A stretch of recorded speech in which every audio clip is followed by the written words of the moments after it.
Ladies and gentlemen, people of all gender expressions, thank you for checking out the North Bank Media Podcast. I'm your host, Patrick Strevens.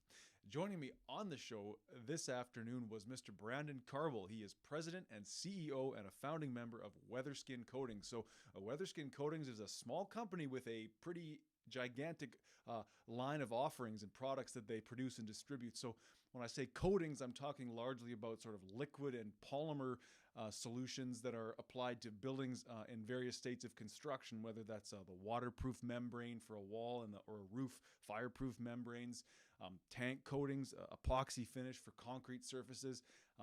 Truly, I would say if you need to coat something, Weatherskin could probably provide what you need to do that. So, I would say if trades and construction is not really your foremost interest, persevere through this one because the second half is full of gold nuggets, I would say, as far as wisdom and mindset really for any entrepreneur or any person really going through life, going through a career.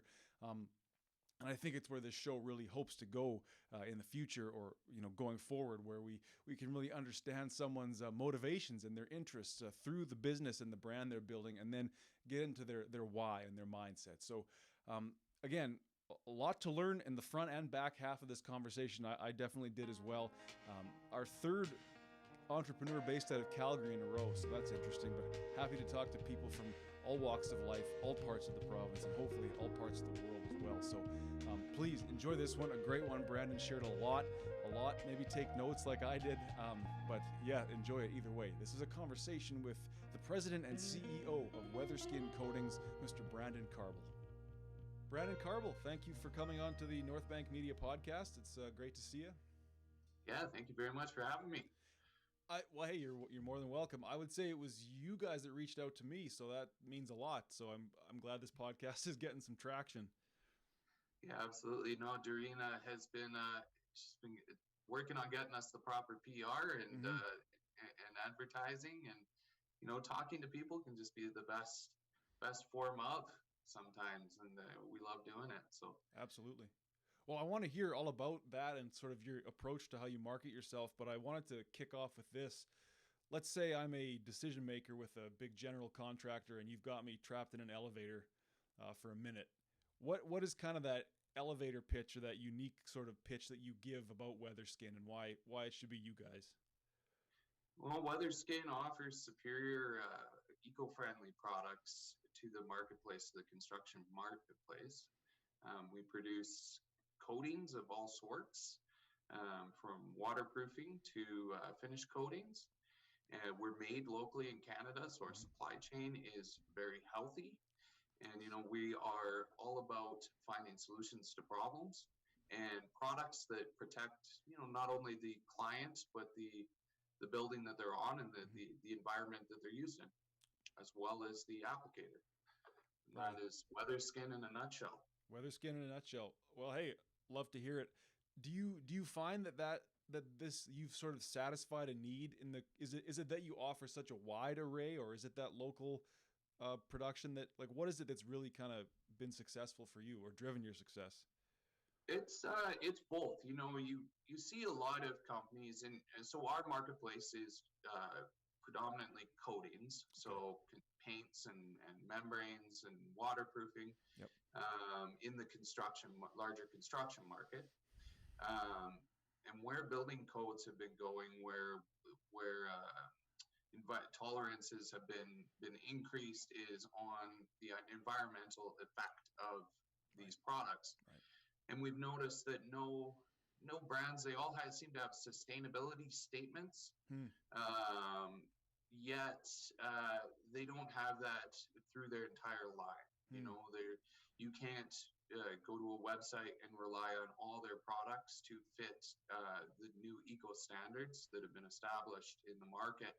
So we're trying to get ahead of that. We know where these building codes and these tolerances and governances are headed. So we're always trying to stay ahead of that and offer the cleanest chemistry to the market that we can. And then absolutely being Canadian made and manufactured, not only for lead times and cheaper shipping, but it's it's quality people trust. Right. They're Canadian-made products. We follow an ISO program. We follow very strict regulations when it comes to the manufacturing process, and we deliver. We deliver the quality products in a timely fashion, which right now is something that a lot of entities are struggling with. Right. If you're depending on raw goods coming out of the southern U.S. There was a huge shortage after that freeze in Texas that froze up about a 7-year supply Wow. of resins and raw goods. And, luckily we've been healthy. Our supply chains have been healthy. So I'd say it's a combo. Yeah, sure. No, that's very timely for you because the so-called supply chain chaos is a very current thing, and it's something that the average person is now starting to pay attention to, and you guys, I guess, are independent of that, or you're flying above it, so to speak. Yeah, I mean, I guess, call it an opportunity. We looked at it as an opportunity to say, hey, we don't want to be restricted here. We want to have optionality. Right. We're not bound by any contractual agreements to be buying from one certain supplier. So we started to look at who does what outside of the normal raw goods suppliers too. What other industries have these kind of raw goods. Um, so we expanded our library of providers where a lot of people and a lot of entities they didn't do that. They decided to wait for the supply to come back and face the shortage issues. So no, we you can look at it as a problem or a challenge. So we tend to see all of these things as challenges within our company, and they don't become stressful. They become fun to solve at that juncture. Right on. And that, as I understand, that's kind of your personal ethic that must filter down to your employees, right? That idea of problem, or I should say solution oriented, and seeing it as a challenge rather than, scarcity mindset. We're fucked here. Yeah, absolutely. I don't want to see any issue that we face as a company fall on the shoulders of one individual in my company. We are a team. We are a family. So we solve these things together, and it's no responsibility of one person. In that way, I think we divert a lot of workplace stress. We can make problem solving fun, enjoyable, when we're just tackling a challenge rather than, solve this or your job's on the line kind of mentality. And we find that we get to solutions better and faster working that way. So yeah, it's something that I learned working in construction and working with laborers and in how to communicate with them and how to figure out how that individual solves problems. It's going to be sometimes very different than I do. But once you can learn that and kind of nurture it, and that then they can maybe see aspects that you don't see, Right. Yes. They can bring up things that you're not aware of because of the different problem solving styles. So figuring out how everybody works on this team and getting everybody's insight and treating it as equal insight is really important for Weatherscape. How many employees in your company? How big is this? So we've got, in our corporate office, we've got 8. In our manufacturing entity, we have about the same. Okay. We are currently at a juncture where we're doing quite a large expansion. So this has been 5 years of laying a really good groundwork and foundation, doing a lot of field examples, paying a lot of extra attention and funding towards certifications and product testing. And now we are at a Series A funding round, so we're in the midst of that, and we're doing a large expansion of both the brand, the product lines, and then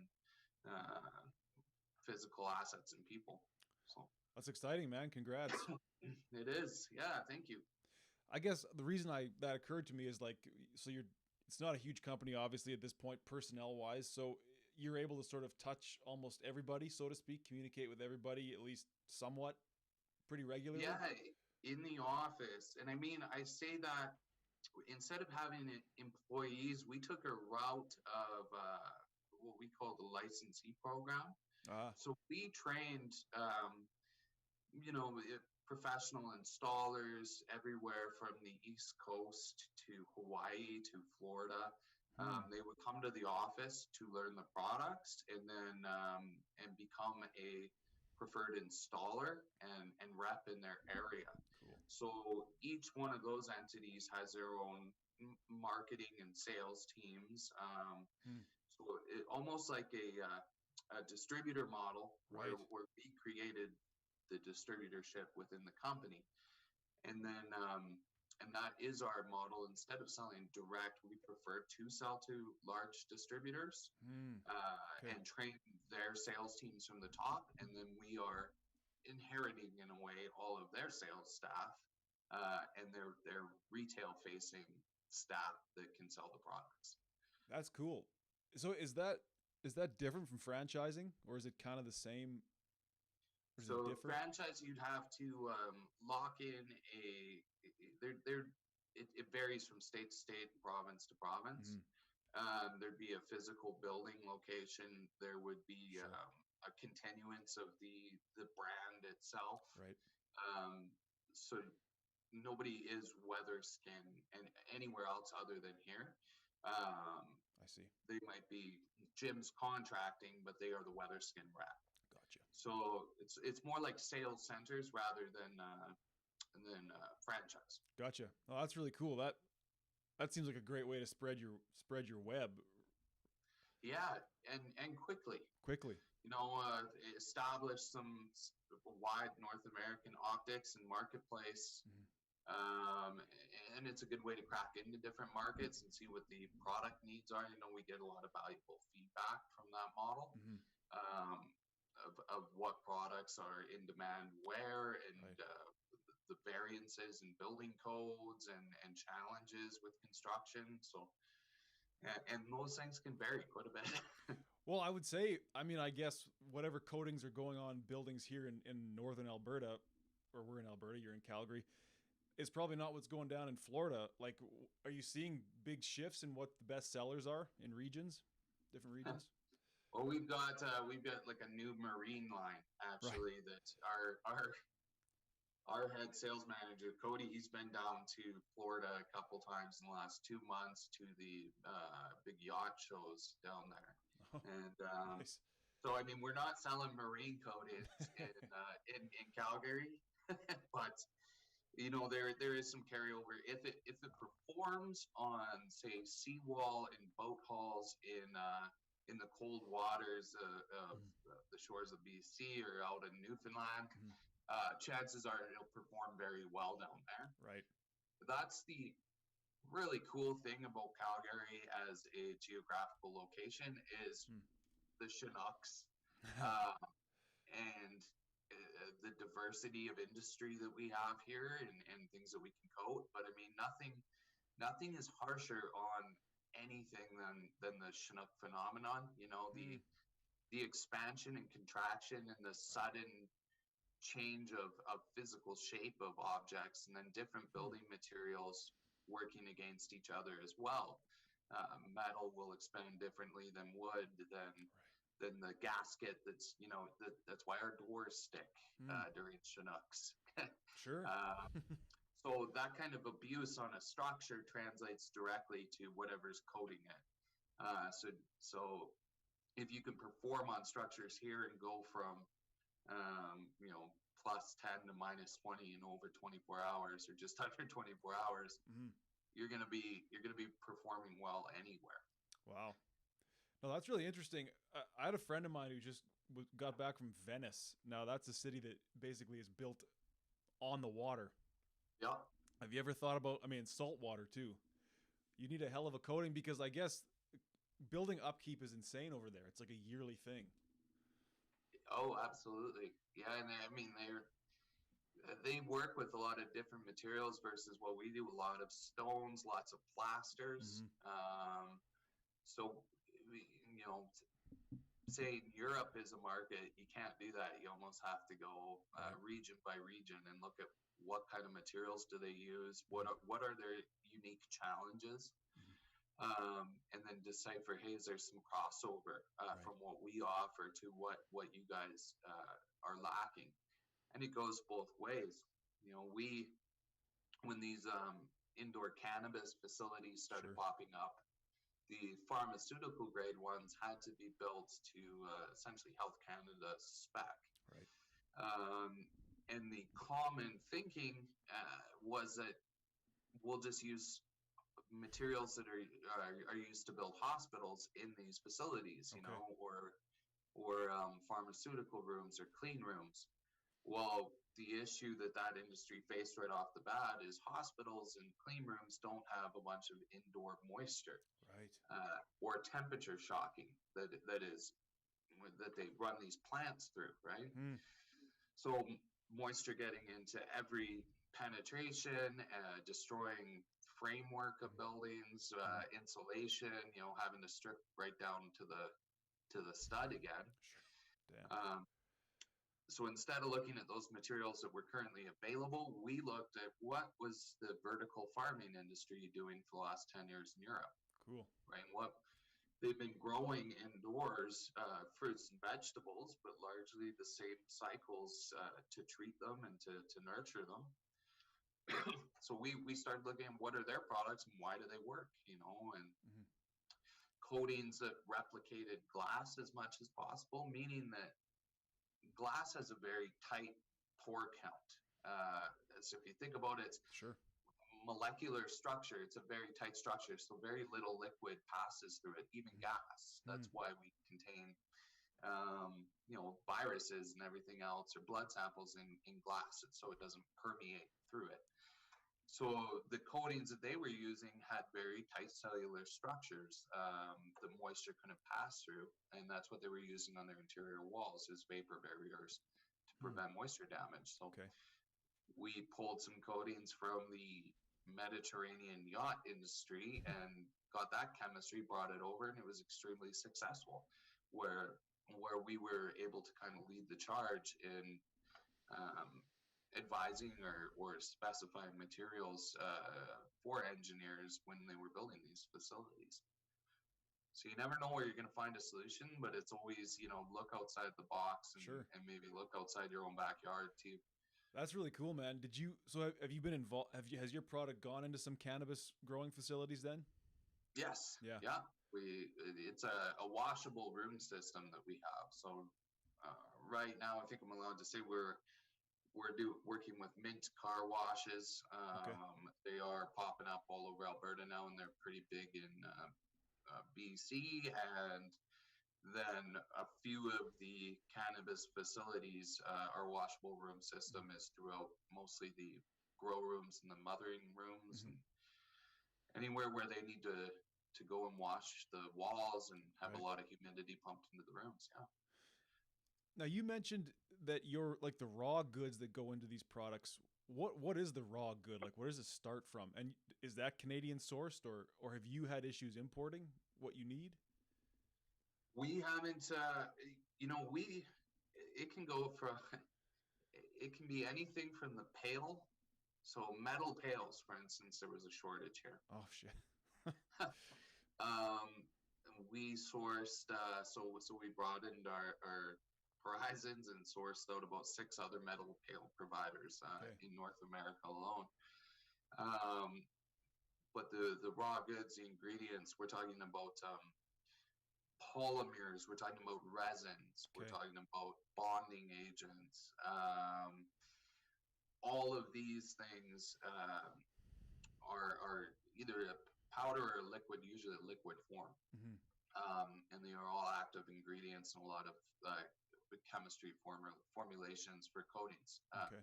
As well, the resins are used in creating, bathtubs and Mm. things that you wouldn't necessarily think depend a lot on resins. So a lot of industries were hurt when the resin shortage happened. Right. Um, so we have supply. We have a fairly healthy supply from. Sorry about that. No From problem. South America, and then from Eastern Canada, and from the States, and from a couple of our strategic partners, Okay. and Asia. We do have ingredients that come from Asia Hmm. as well.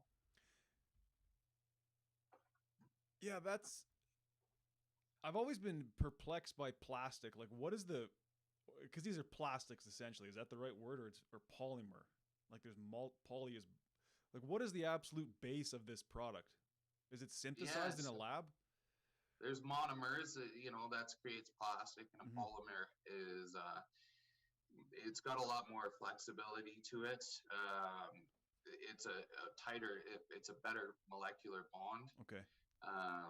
So if you take a piece of our product and you stretch it over and over and over again, you don't get that white crease. You don't get that fail like you would on a rubber band. Sure. Right. So you're not going to have that. It's like muscle memory, and Gotcha. these polymers are membranes. They're not necessarily paints. So they create at certain thicknesses. They can breathe like our skin does, right? So Damn. we expel moisture, yet we're waterproof, and we can achieve right. We can achieve a lot of that same function now with these call them smart coatings, Okay. and that flexibility allows these coatings to if they can be an acrylic base, have the flexibility of a rubber, and be able to handle the expansion, contraction, and movement of these building substrates. So that's really the polymer formulations are really cutting edge, and they've been around now for a few years, but not until I'd say the last 10 years have they perfected them in the coatings realm to where they really understand, the chemists really understand the science behind them and how they perform and how to blend them.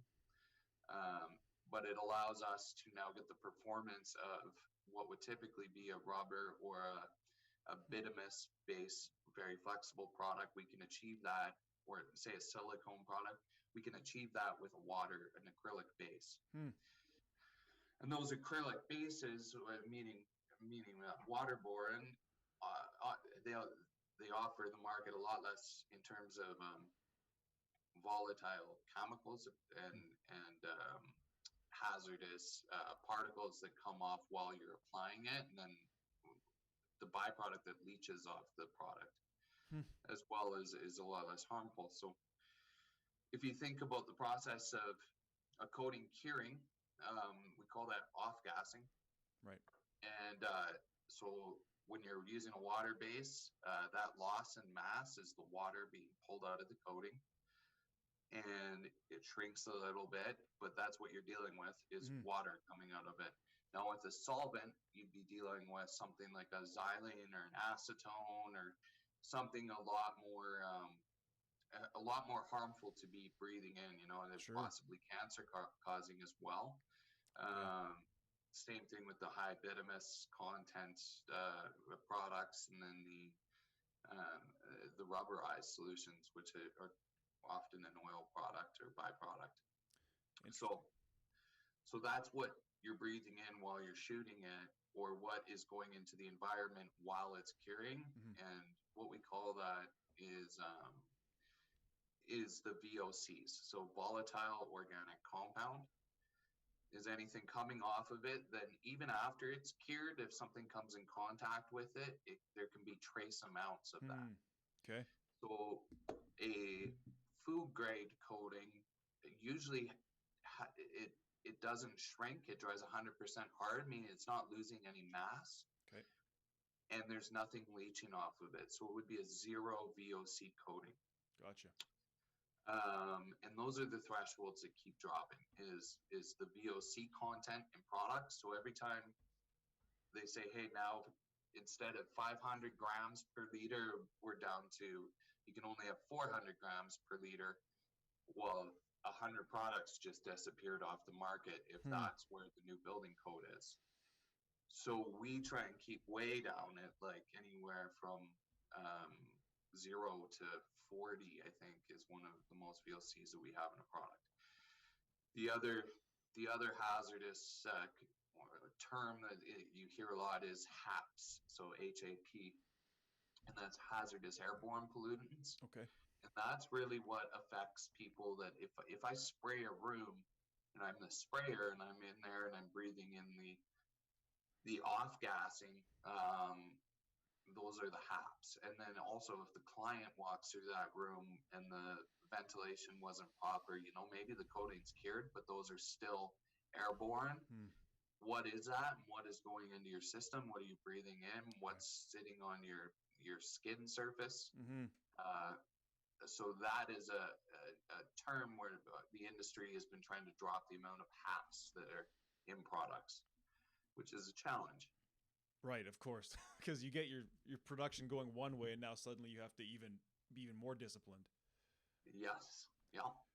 That's interesting because I had a chance to do a little bit of work with a company who produces exoskeleton technology for workers that work overhead like that. Yeah. And the one thing I kept hearing was, the margins in construction are thin. We do a lot with a little bit. The budget is tight, and so things that are innovative are often sort of, well, we don't really have the money for that today. Maybe in the future we do. Are you seeing? Is there a resistance in your industry to this constant shifting in safety, or is it seen as a good thing? We just have to adapt with it, learn to budget for it, or? That's a really good question, and you're absolutely right. A lot of new products you might have. This year I've probably seen 50 really cool, innovative technologies already. But until there's the capacity to mass produce those and control that entire supply chain associated with that product that you're delivering to market, there's never going to be the competitive. You're not going to be in the competitive margin. When you're standing next to something that's produced for a couple dollars a gallon. Now, we knew that was going to be a challenge starting off the bat. We procure a lot of high-end chemistry that maybe was created for one project and performed exceedingly well. The price ticket on it was $1,500 for 5 gallons. So we usually produce it in a large quantity off the bat so that we can drop that price, secure enough for the raw goods so that we can drop that price so we can make it palatable for the end consumer. Right. And we have to look at where the additional cost savings are too. With our products, we find as a product provider, we are right in a nice spot where we're not scaring anybody away with our pricing. We're higher priced than the cheapest product available, but we can't compete with that. We exceed their quality too much, and it's not even in the same realm.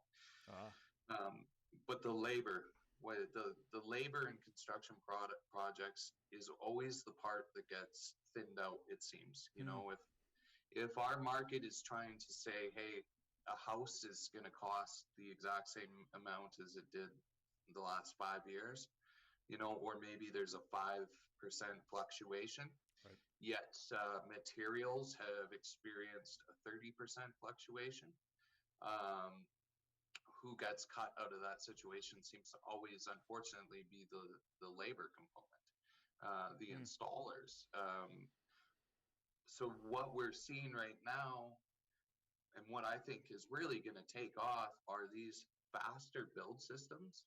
Okay. So labor is it's a commodity of time, right? You're putting a certain amount of time in to get a job done, and there are tons of new systems like SIP panels being pre-manufactured, and you get a building assembled in a day. 3D printed aspects of housing.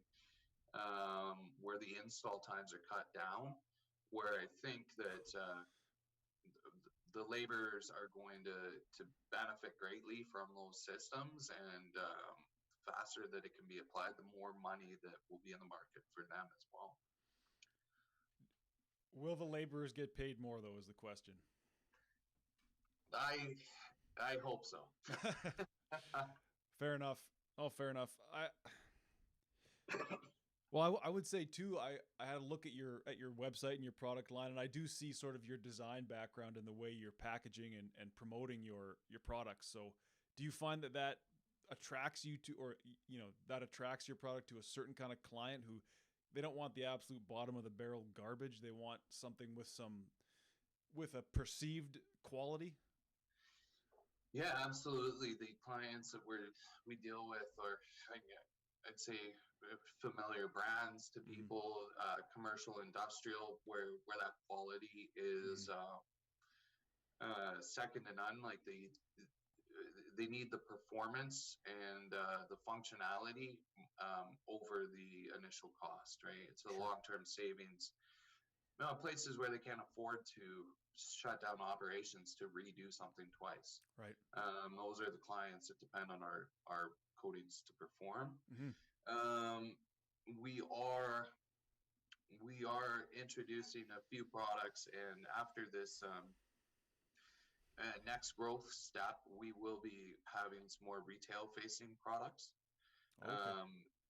We have been doing a lot of foundation waterproofing in Calgary, and we are coming in as just as affordable as the previous products and performing better. So getting into the big housing developments, that will be a foot in the door anyway, and then offering as well the epoxy systems and our stucco systems. It strikes me. I was almost baffled by how many different products you guys offer. Like maybe they're all chemically similar enough that you can produce them, but do you ever run into issues with that where it's like, oh, we're making way too much shit here, so we need to narrow it down, or is the width is the breadth kind of your strength? Early on, we looked at the growth models of similar companies in the coatings space, and we could break it out. If you take them apart, you're seeing companies that kind of peak at a 50 million valuation, and what they offered was maybe a very specific lineup that is focused on just waterproofing or just porcelain repair coating, something like that. And then if you looked at the next step up in companies from the 100 million to the $1 billion range, they all had lineups, a variety of product offerings, and they all used distributors like the Home Hardwares, the Cloverdales, the Sherwin-Williams of the world to distribute their products. And then you have this kind of the supply chain controllers, the $1 billion plus mega brands that have been embedded in the industry for quite some time, and they own everything from the mine to the retail front. Right. So we wanted to fall in that middle group, and we realized we had to have a wide product offering. We're not in a climate where we can say we just produce roofing and waterproofing coatings, because what do you do for the other 7 months of the year? So we knew we wanted to go inside.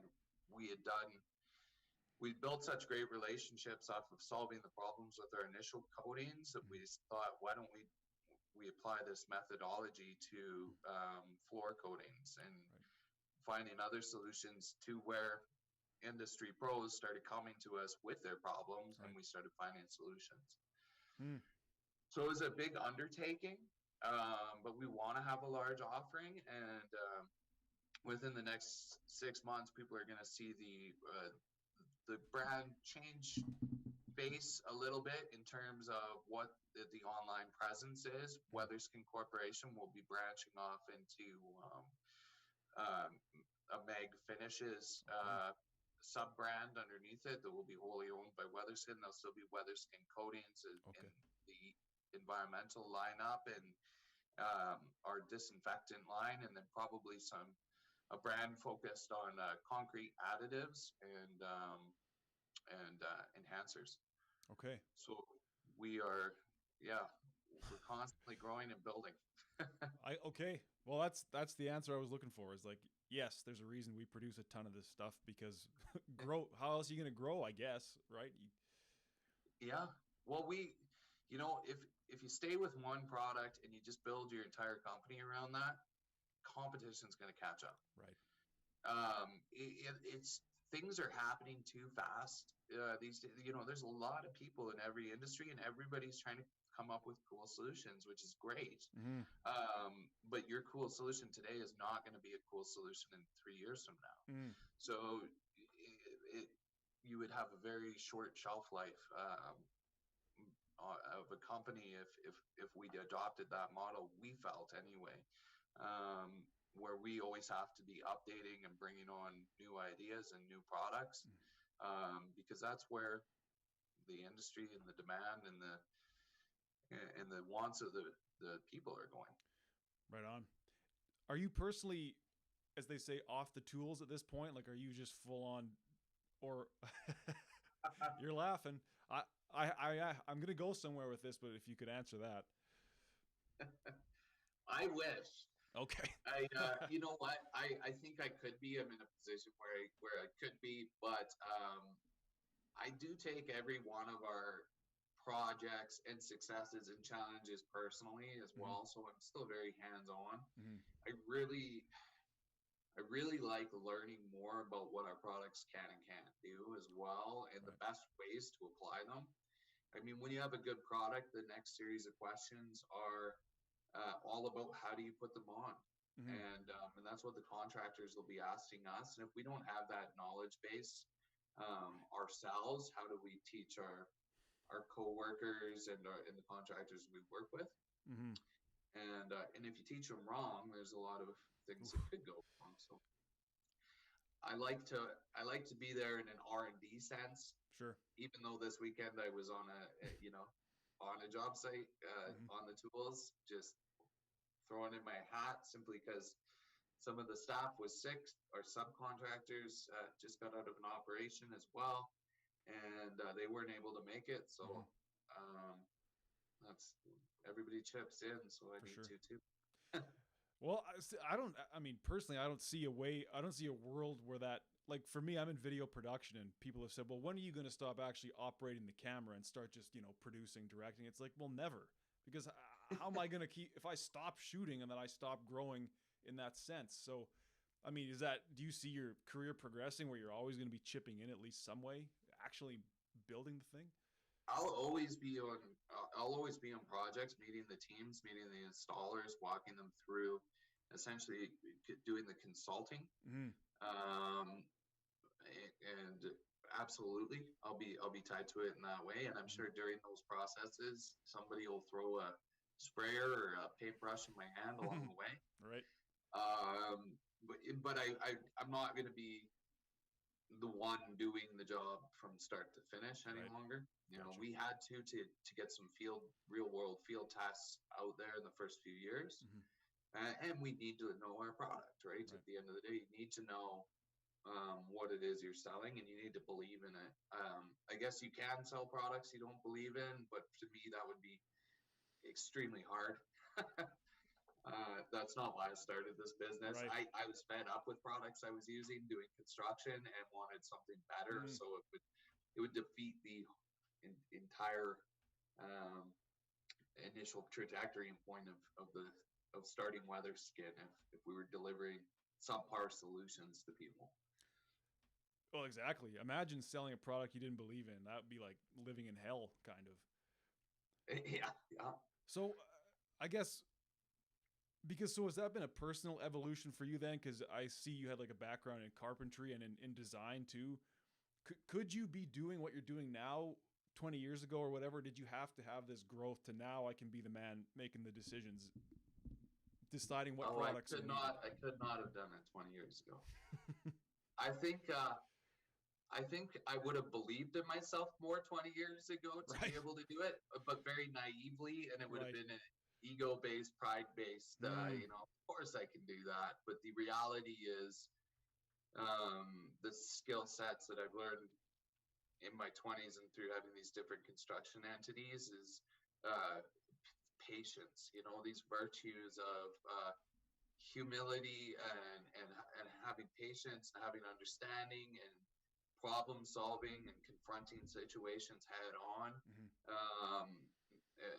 and being honest with people. I think all those things had to be learned, and a lot of fears had to be overcome in dealing with clients and business and business partners and employees, right? I would not have been able to do that. I had to start somewhere and learn, how do I want to treat one business partner, and how do I want to work with people, and how do I want to work with the people around me, and how do I want to solve problems, and how do I end a day not having any regret or feeling like I left anything on the table, All those things came with time and experience. So, no, I think weather's can happen when it was supposed to. There you go. Right on. Well, that's all well said. That's interesting. And I think it's why it's kind of discouraging when you see somebody else quit in a business venture too soon, maybe, let's say. It's like, it is in the grind and in the pushing and the patience is a virtue. Oh yeah, you really do. One thing I really didn't want to be true was everybody says it takes that first 5 years to really fighting tooth and nail to get through the first 5 years. It's going to be rough. I didn't want that to be true. I wanted to be able to fast track that a little bit, maybe 2 years or 3 years. But you realize pretty quickly that a lot of benchmarks in industry and for new entrepreneurs are strategically set up to see if an entrepreneurial venture is going to even survive 5 years. A lot of places, certification boards don't even entertain you if you're a new brand or product until you've been in existence for 3 years. And then it's a 3 year process to get that certification. They want to see that you are able to keep your business going, that if they're going to back a brand, that it's going to survive and exist, and that you have a lot of real world experience and examples. So there's a lot of proof of concept that needs to come with these kind of products before government entities, testing facilities, financing will even entertain you. So and seeing that structure, same thing with investment, and growth. They want to see that you can survive the tough times and that people keep buying your product, that it's not a one and done event, that there's you got some legs to stand on. And so that first 5 years is actually it's a lot more set in stone than I thought it was. So it was things got easier around year 4, and then things really opened up for Weather Skin at that year 5. A lot of certifications coming back, a lot of industry clout, a lot of bigger opportunity projects. You have to ride the wave and eat macaroni for about 3 years. Ride the wave and eat macaroni for 3 years. Yeah, doesn't sound too bad, I guess. But what is that human, like, why is it that you wanted to fast track those 5 years into 2? Why were you so egotistical to think you even could or you should? What is that about us that just, I gotta get there, I can get there soon, I can get there quick? I think it's backed by the excitement that an entrepreneur has when they know they have something good. We've tested it. You're like, this is a solution. Why doesn't you actually just want everybody to know about it and everybody to try it? And I could see that, as being pretty naive now, because it's not, even if it is the best, but if Patrick has the best product right now for holding a camera, until it's tried, tested, and proven by and you've jumped through all the hoops, the Right. product essentially doesn't exist. Point. That's what we found out. Huh. With construction materials anyway, there's so many regulatory bodies that stand in your way of uh, hitting a retail shelf or being on every job site or educating the contractor community. Mm-hmm. But that's where it comes from is, oh man, this is awesome. Everybody, this could help everybody that is building with ICF, that's building with concrete, less, if people are getting less cancer by using this product, you want to deliver that right away. Right. If it's cold applied, so there's less burn victims from hot tar falling on their faces, you want to deliver them this solution right away. It's an because you have something that can change one life or many lives, and then maybe have an environmental impact. So you think as an entrepreneur, you feel good about that, and you have to ride the dream a little bit. And you have to have a lot of belief in that you are doing something positive, and that will fuel you through those hurdles and those challenges, and the bells pile up, the lights go off, and it's that belief at the end of the day that will get you through. And then you'll have a core team that believes in you as well, that see the vision, and they will get you through those times. And then because everybody else will think you're crazy. Yes, they will. And so did they? There were some sideways glances that you're going to do what? Absolutely. Yeah, no, even every stage of growth comes with that, what clients are you approaching? You're going to go do a job for who? That maybe because they put that, that restriction on themselves at Right. some point, where it's like, normal people can't do that. Right. You can't just you have to be given that, or there has to be something inherently unique about you to achieve any success. And I think it's more of a reflection of the individual saying it, but as critical and negative as some people can be, a lot of entrepreneurs are like overly naive and optimistic because they have to be. Right.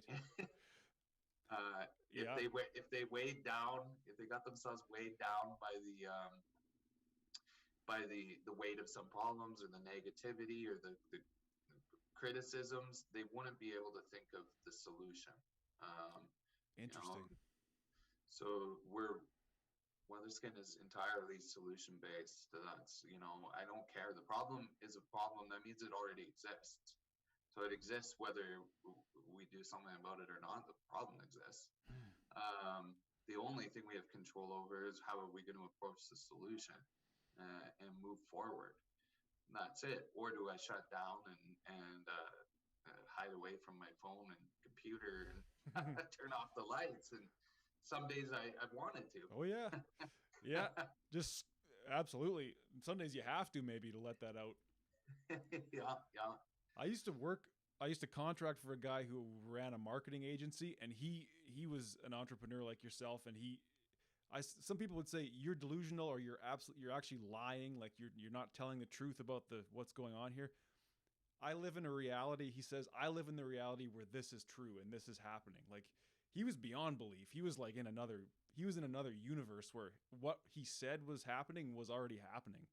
So it's that kind of insane self-belief that I think that's what drives innovation. You have to believe it has to exist in your mind already that it happened. Yeah, and refer to that a lot. That is like a morning meditation essentially of mine, and how I shut down the day is, I'm not going to be able to. I have a tendency to, whatever the project is, building this business, I will see it from today all the way into 10 years in advance, all at once. All the work that's involved, all the successes, failures, those things can be overwhelming. So then dialing that back into what are actual things that I could do in the next 24 hours and just stopping it there. There's my path. I might have to wiggle around the path a little bit, but I'm still going in the same direction. Sure. But really, I can only do what I can do today. And then when it comes to, solving problems, like I'm the type of, I'll get friends and family will say, take a day, shut off, Yep. go get 10 hours of sleep. But if I'm avoiding a problem for that day off and that 10 hours of sleep, I wake up feeling worse than if I actually go put in some action steps to start resolving whatever that issue is. I can watch 20 minutes of TV and have 4 hours of sleep, and I feel extremely good versus it shutting off and trying to ignore what's happening just over here. Right. Isn't that crazy how when we feel down or when we feel stressed out, as soon as we start actively projecting some solutions into the future, it's like, okay, this problem can be solved. But if I'm sitting there not putting words to it, it weighs on you. Yeah. Oh, absolutely. Yeah. Sometimes all it takes is just like write the one word problem on the pad and just start to just even give it a little bit of mental focus and energy, right? And then dissect it by the smallest part, who's involved, what are the details, and maybe in those details, usually if you can look at it, my business partner, one of my business partners says, look at it as if you're flying over the forest, not running through the trees. Damn. So when you're running through the trees, you're trying to not hit every tree along the way or trip on every stick, and you're only seeing 10 feet in front of you. Right. And try and take this view of flying over the forest. That's pretty useful. Seeing the forest for the trees, I guess, or whatever. Yes. Whatever. Yeah. But that's a better way to look at it. You're top down. Yeah. That's cool. What is kind of your personal approach, or how do you guys work on your marketing? Like what is it? And have you found that really it's just person to person connection that really gets those results, or what do you guys do to get Weatherskin out there? It's knowing who decision makers are, but I'd say knowing the value in even what a lot of people call gatekeepers. You phone a business and building a relationship with whoever answers the phone.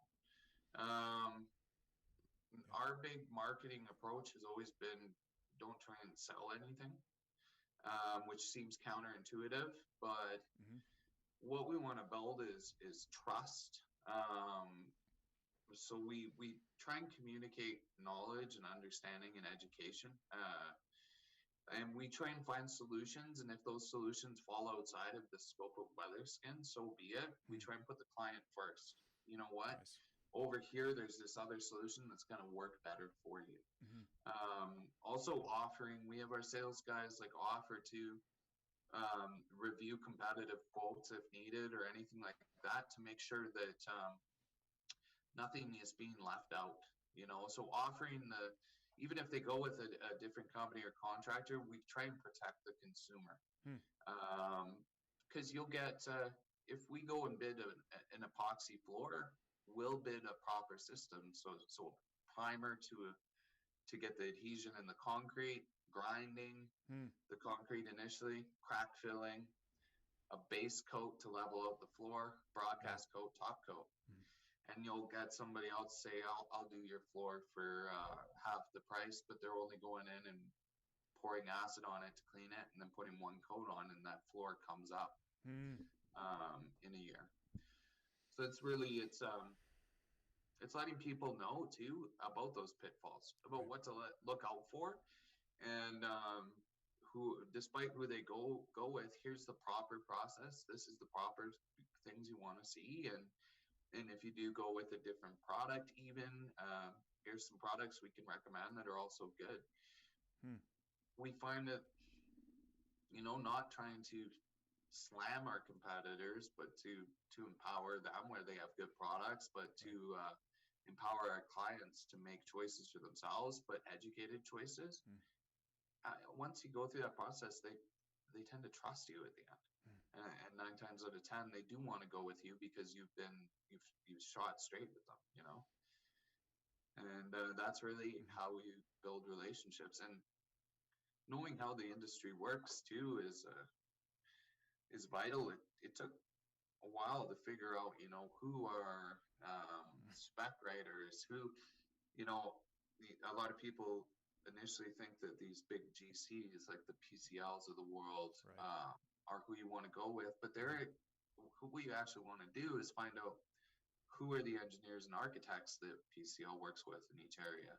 Gotcha. If you want to get your product specified onto their project, and then they're a big general contractor, but they don't do a lot of the hands-on work. Hmm. So they set up the site, but who's their list of preferred subcontractors?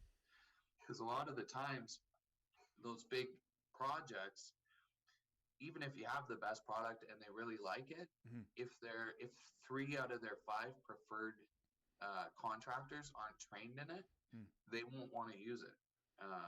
Hmm. Because they have those relationships built with those guys. They want the 2 or 3 of them to be able to bid against each other competitively. Hmm. They also want to know that if one of those entities drops off the map, the other 2 can go in and repair that application in 10, 15 years. Interesting. So knowing how the different levels of the industry think, and what's important to them, that's a vital question that a lot of people don't ask, is Hmm. what's important to you guys, and what could be better from a materials provider.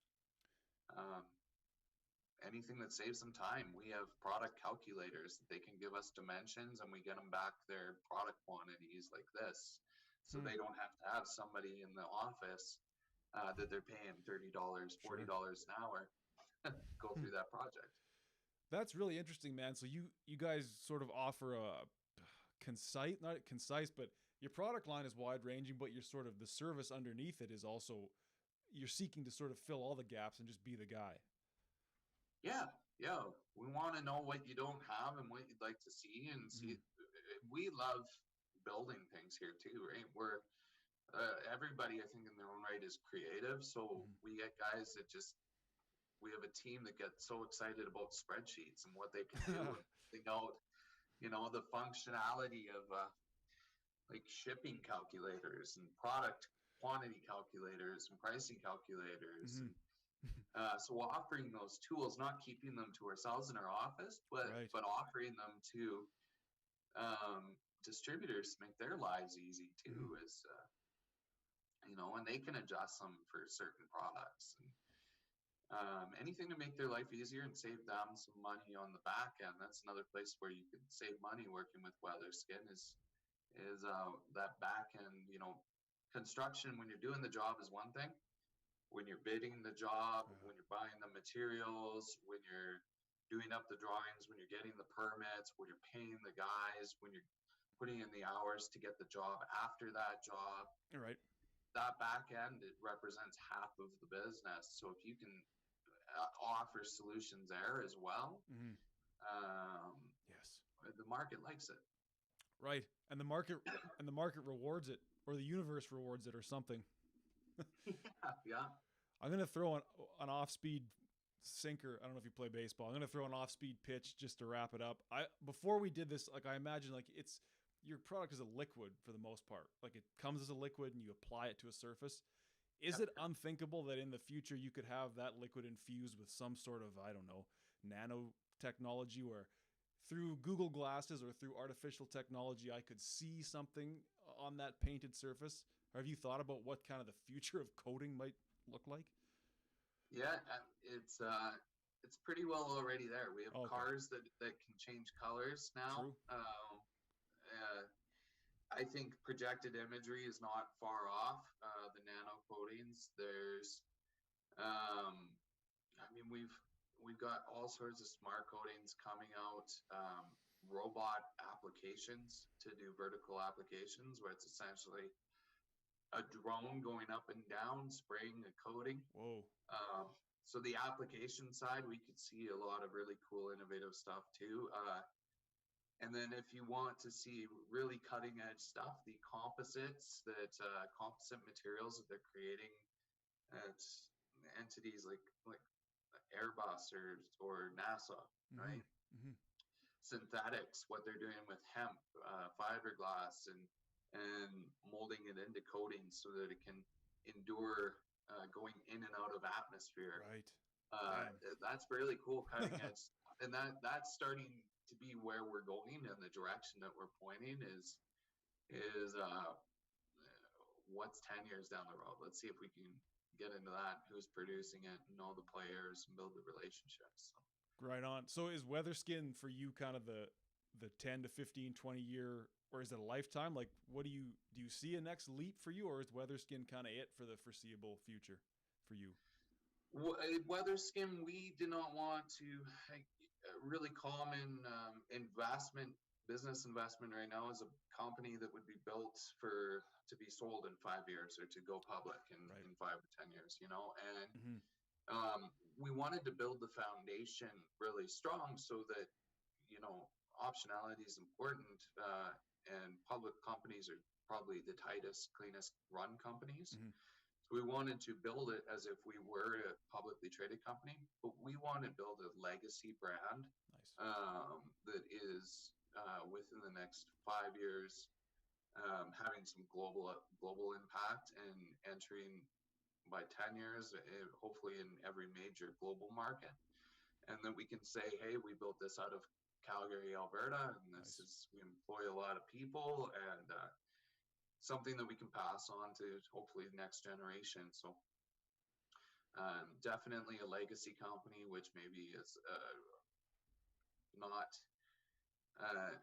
a challenge a lot of people are taking on right now. Right. A lot of companies like ours are just hoping to get gobbled up by the Big 10, top 10 companies. Sure. We're hoping to compete with them. There you go. Well said. Well, I wish you the best of luck in that endeavor. What more could somebody aim for? It's awesome. Shoot for the sun and land on the moon. Sure. So now, what's the best way to sort of begin the process of working with Weatherskin? Like if I want to get in touch or I want to learn more? Oh, call, email. We have a general email, team@weatherskin.com that gets forwarded off. We have the website, visit the website, see what we have to offer, but usually a chat with one of our team to really, there's a lot to know about coding, so to try and decipher and filter out the stuff you don't need, and what actually will solve your problem. If you just want to chat about an issue, just give us a call. That's the easiest way. You heard it. Call this man when you need to coat something, anything. This guy can code anything. Thanks, Brandon, and thanks to your team for reaching out and for setting this up. Hey, thank you, Patrick. We really appreciate it. We appreciate your time. No worries. It's my pleasure. Have a good week, man. Man. Yeah, we're grateful for you. I've watched a few of your shows sorry to hear over that. the weekend and listened to them. And, okay. I think you're doing great things. So thank you for what you're doing in your service, talking to people. It's a awesome form of communication and networking. So good on you. Hey, I'm glad to hear that, man. My pleasure. I'm glad I'm making a drop in the bucket. I guess that's about all we could do. I learned a few things. Well, I appreciate that. Right on. Thanks, Patrick. Thanks, Brandon. Great talking to you, man. You as well. Thank you for watching this episode of the North Bank Media Podcast. Please like and subscribe below. Be sure to follow us on Instagram @North Bank Media Podcast for highlights from past conversations and to be notified of upcoming episodes.